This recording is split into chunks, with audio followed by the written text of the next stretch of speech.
ya Abili. Damu ya Yesu, it is speaking better things than the blood of Abel. Bwana Yesu asiwe sana. Hii damu inanena mema kuliko ile ya Abili ambao aliuawa na Kaini ndugu yake. Nami ninaleta hii damu ya Yesu Kristo mchana leo mahali hapa. Ninanena damu ya Yesu Kristo juu ya maisha yako. Ninasema hiyo damu ikatende mema. Ninasema hiyo damu ikutende mema. Ninasema hiyo damu ikakufumbue. Ninasema hiyo damu itende mema katika maisha yako. Ninasema hiyo damu itende mema katika njia zako. Ninasema hiyo damu itende mema masaa haya. Bwana Yesu asifiwe sana. Mwambie mwenzako hiyo damu inanena mema kuliko ya Abili. Siyakusikia? Hiyo damu inanena mema kuliko ya Abili. Mwambie tena.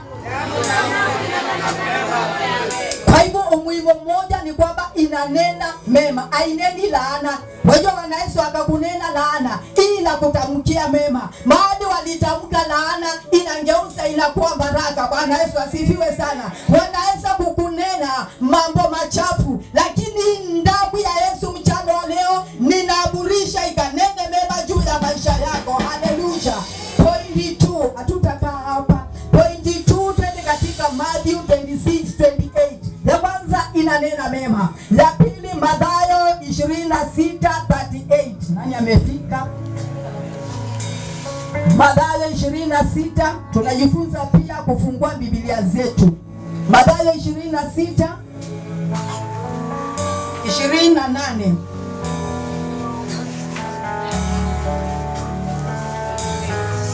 Mathayo 26 mstari wa 28. Nani amefika hapo 28? Amen. Kila mtu amepata?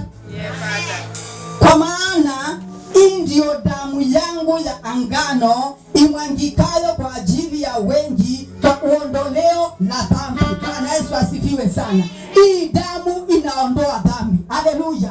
Hii damu Biblia imesema ya kwamba ni damu ambao ilimwagwa kwa ajili ya watu wengi. Hii damu haijamwagwa kwa ajili ya mchungaji. Hii damu haijamwagwa kwa ajili ya mwimbaji wa kwaya peke yake. Hii damu haijamwagwa kwa ajili ya manabii. Hii damu haijamwagwa kwa ajili ya wainjilisti.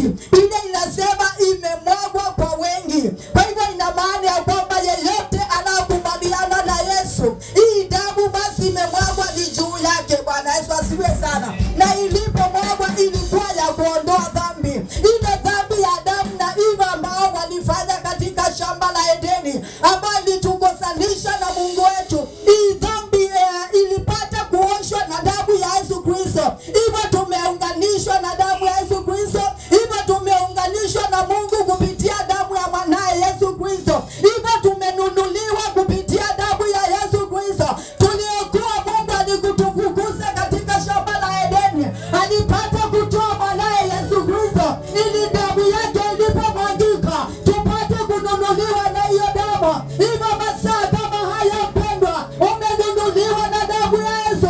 Fedha haingeweza kukununua, maisha mazuri haingeweza kukununua, wazazi hawangeweza kukununua, lakini kupitia damu ya Yesu ambao ameimwaga free, ambao ameimwaga kuliko pasipo kupewa pesa, inaweza ina masaa kama haya ikakuondolea dhambi, ikakusamehe dhambi. Hata zile za siri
ajili ya damu yake.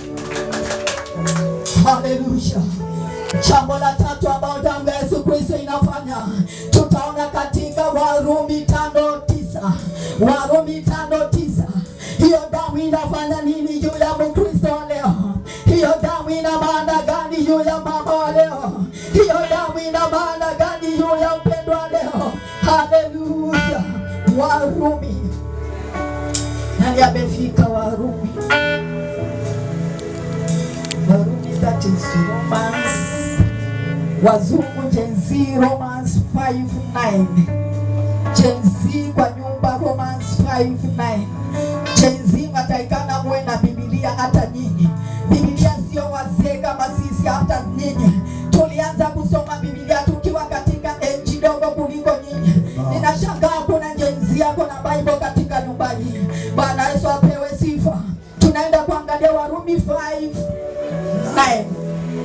Inasema aje? Basi zaidi sana tukiisha kuhesabiwa haki katika damu yake, tutaokolewa na ghadhabu kwa yeye. Kwa hivyo hii Biblia inaliambia kwamba damu ya Yesu inatuhesabia haki. Ambia mwenzako damu ya Yesu Kristo inanihesabia haki. Ambia mwenzako sikoni ukimwambia. Mwambie mwenzako damu ya Yesu inanihesabia haki. Walikulaumu mpendwa, hauna haki hata kwa njia zako. Hauna usemi katika watu wenu. Hauna usemi hata mahali unafanyia business yako. Hauna usemi hata katika marafiki zako. Lakini damu ya Yesu Kristo ikikubali masaa haya inakufanya haki. Rabashakata raboza. Inakufanya unakuwa mwenye haki mbele ya Yesu. Huenda ikawa mahali ambao umetoka ni mahali ambao hapangalili kila watu. Ni mahali ambao watu wakipita wanaona familia ambayo imeoza. Mahali ambao umetoka mpendwa, huenda ikawa mambo yanatendeka katika ile familia. Watu hata wapendi kukanyanga katika familia yenu. Unaona watu ambao hawana haki kuishi. Wengine wamehesabiwa haki ya kufa. Wengine wamehesabiwa magonjwa ya milele. Wengine wamehesabiwa magonjwa ya kansa. Wengine wamehesabiwa kufa na presha. Wengine wamehesabiwa kufa na saratani. Lakini damu ya Yesu Kristo, Biblia inasema ya kwamba inanihesabia haki masaa haya. Inakuhesabia haki. Hivyo kama alisema saratani unaenda kufa nayo, unaambia shetani ya kwamba kwako hakuna DNA ya kansa. Kwako hakuna DNA ya presha. Kwako hakuna DNA ya kisukari. Kwako hakuna DNA ya arthritis. Kwa sababu damu ya Yesu inaenda kukufanyia haki masaa haya. Pigia Bwana makofi. Sijui kama unapata kitu kupitia damu ya Yesu Kristo. Damu ya Yesu Kristo inanena mema. Exodus 12:7. Kanisome. Exodus 12:7. Exodus 12:7. Chikaji nisome. Watu Kutoka 12:7. Biblia imenakiliwa hivi: nao